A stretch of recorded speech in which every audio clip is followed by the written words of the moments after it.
Tubers, two bets, and the expanding universe of crazy people. Welcome back to the little channel. So this is going to be a little infomercial, if you will, and a story about me losing my driver's license. It was about a week ago that I reached into my wallet. I wanted to take my license out to hand to a store clerk so they could type my name and address into the computer. They have a tough time with my last name, so I figured no longer do I verbalize it. I just give them my ID, and everybody wins, me and the clerk. So last week I was buying a gadget or a gizmo for somebody at an electronics store, went to get my license, found it was missing, and said, oh boy. So I went home, did the usual search through clothes and drawers and desk and lifting up things, no license. Went back to a couple of places where I may have, pulled it out, like immigration and this place and that place. Asked them, did I leave my license here? No. So resigned myself to the fact that I'm going to have to replace it. Now I know better than to just drag myself down to the LTO to get a new license. I always get confused. It's always crowded. Again, people have a hard time understanding my English. I have a hard time understanding them. And it turns into usual cluster for myself. So this time, May had the brilliant idea, as she always does, of contacting our friend Jennifer. Now, Jennifer is our good friend, and she's always very helpful.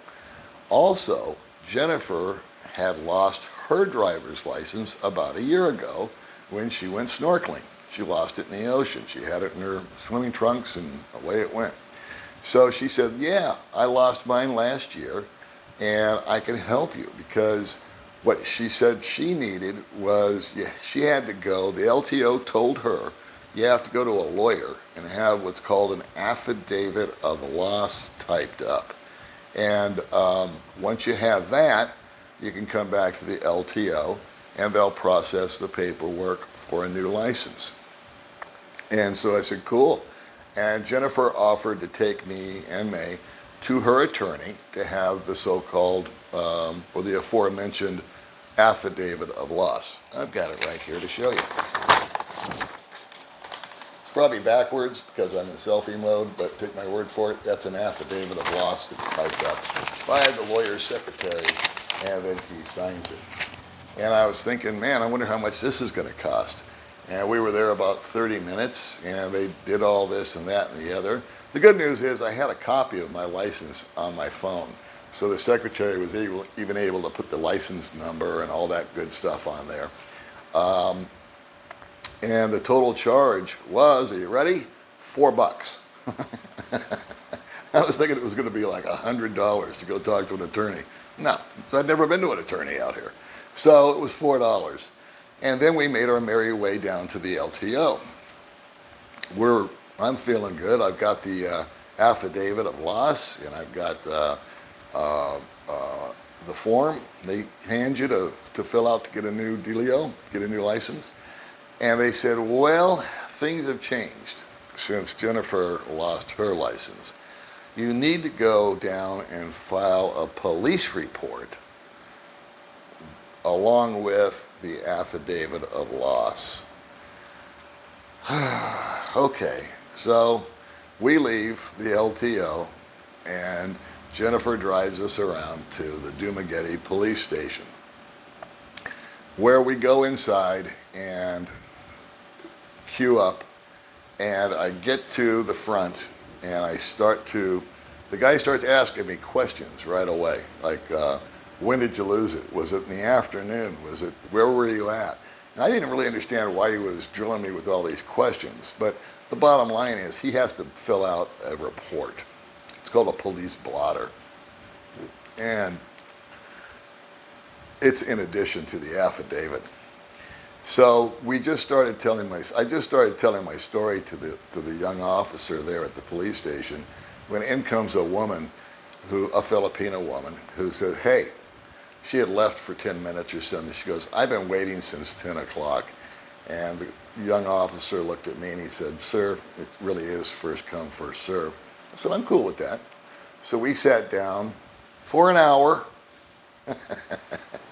while this woman told her tale of woe, which I didn't understand what she was talking about. I asked May, I said, what's she talking about?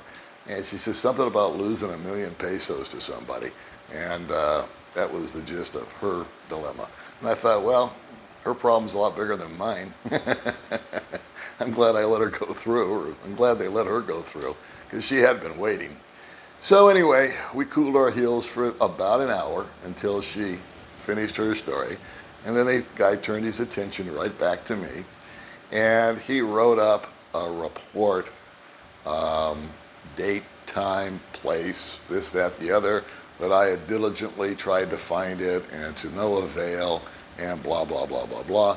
And he wrote it out on this great big ledger.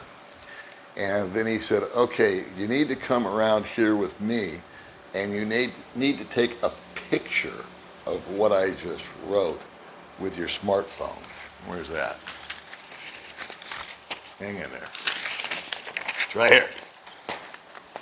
So this is a picture. I know it's backwards, but this is a picture of the ledger. And I couldn't figure out why you wanted us to take a picture of it, but we did. And then he says, okay, what you got to do now is you got to take this picture to a print shop and have it printed out. And then you need to go to the municipal building in the Treasury Department and pay for it. And so okay. And May and Jennifer said, Paul, just wait here. We'll handle this. And so I said, good idea. So I just went and wandered around for a while. Actually ran into an expat, and we shot the breeze for a while at 7-Eleven. And I was keeping an eye out for the girls. And so what they had to do, I wasn't there. I've been through this drill before on another issue, but what they did is they went down to a print shop. They emailed them that blotter. The print shop printed out the blotter, and then they took it to the municipal building, which contains the treasurer, and they paid 30 pesos. I got a receipt here, hold on. They paid 30 pesos for a police certification fee and 30 pesos for a documentary stamp tax, aka blotter. So 60 pesos later, they were done. They came back with the receipt from the treasurer and the printed copy of the blotter. And then after that, we gave the receipt and the copy of the blotter back to the young officer, and he said, okay, wait here. And he disappeared and came back, and I said, what happened? And he says, well, I had to give it to my superior officer, just wait. And I said, okay. So 45 minutes later, the superior officer finally got around to whatever it was, and they had printed up, again, I'm sorry this is backwards, but it's called an extract police blotter, and it basically just spells out what the blotter says, and it's got this official stamp on it, and the boss's signature, and my signature. And so now,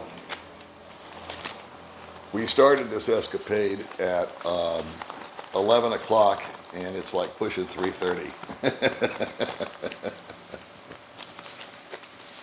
I said, okay, well, what's next, ladies?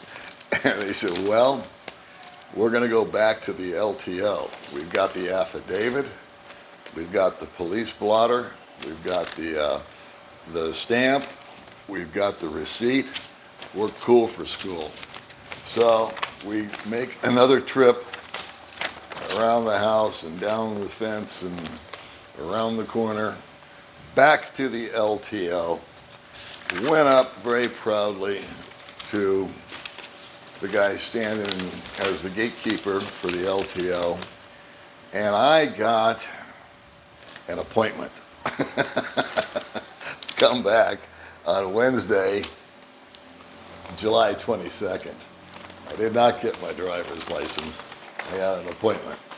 But on July 22nd, I think I'll get there early, along with everybody else. I don't know how long I'll be in line, and that doesn't matter to me. I'll get a new license.